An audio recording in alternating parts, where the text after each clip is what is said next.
basically what I want to go over with you is the basic moves, the things that you can do. Good rule of thumb is just do what you think is going to be badass.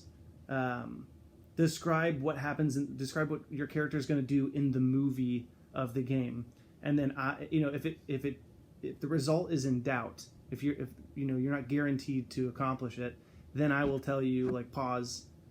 You're going to have to roll some dice. The basic moves are act under pressure, help out, investigate a mystery, kick some ass, manipulate someone, protect someone, read a bad situation, or use magic. So act under pressure is the thing, if you're going to level a sniper rifle at someone and one fraction off is going to get you, is going to miss the target, then you have to act under pressure. Or if you're going to try to slide under this gate that's slowly closing down, that's act under pressure. Trying to do something under conditions that are particularly stressful or dangerous. So that's act under pressure. The next one's help out. This is really underused, but it's super good. It's underused because people are only thinking about what they want to do instead of how they can help another player. But this can really help the team move forward in the game. It says when you help another hunter with the move that they're making, you can roll plus the stat cool. And we'll go over the stats in the next video.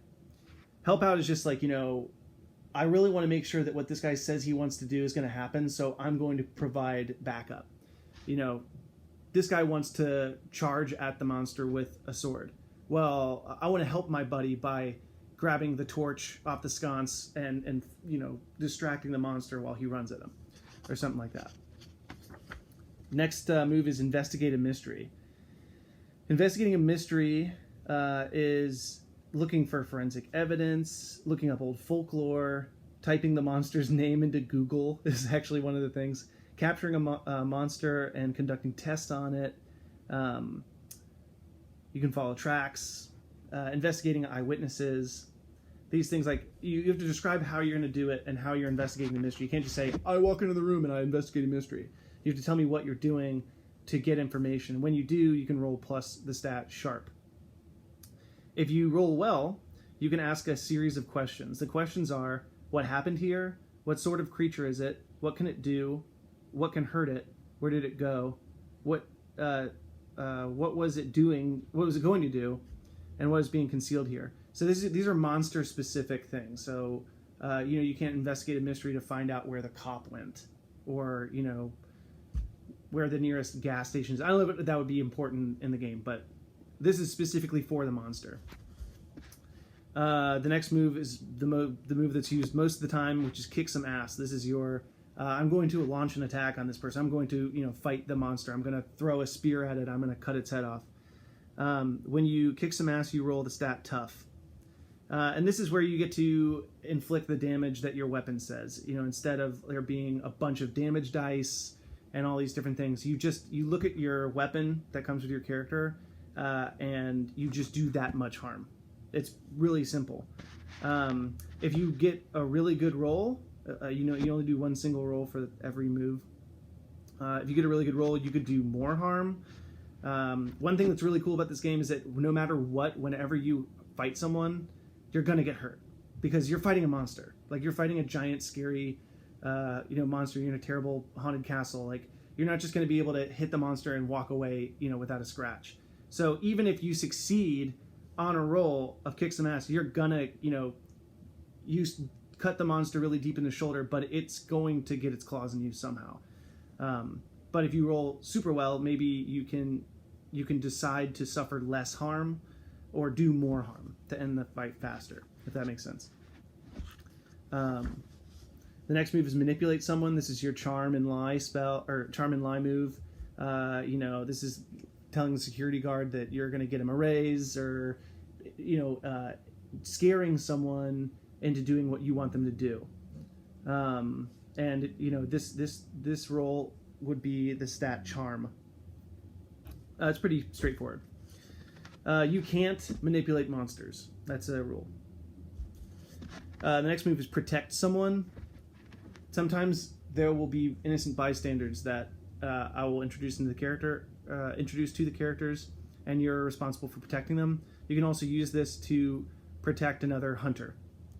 If you see someone's in a really poor situation, you can try to get in the way of the monster and help. And this is another help out move, kind of. The next one's read a bad situation.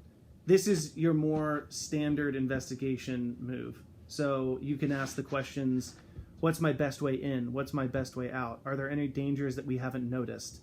What's the biggest threat? What's most vulnerable to me? What's the best way to protect the victims? And on every one of these answers, every one of these questions, I'll give you an answer. Whenever you act under that answer. So if I say, the monster doesn't like the light, and you do something with that information, you say, well, I'm going to carry a torch with me now. Any move that you do from that point on, you get a +1. You get to add 1 to whatever number you roll moving forward. That's what the game calls holding. You get to hold certain numbers. So reading a bad situation constantly throughout the game is really smart because it helps you roll better, and it gives you a better understanding of how dangerous your environment is. The last move is use magic. So if you're going to pick a playbook that's like Spellslinger or Spooky or Initiate, these are characters that mainly use magic. So when you use magic, what's really cool is that you roll plus weird, which is your weird stat. You can inflict harm.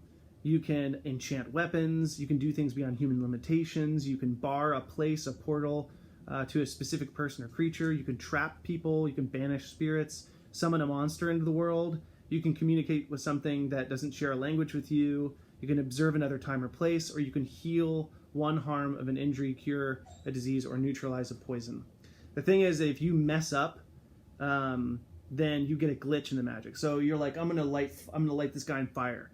If you don't roll well enough, then you might light the whole house on fire. Or if you get a super bad roll, it might just not work, and something even worse can happen. So those are the moves.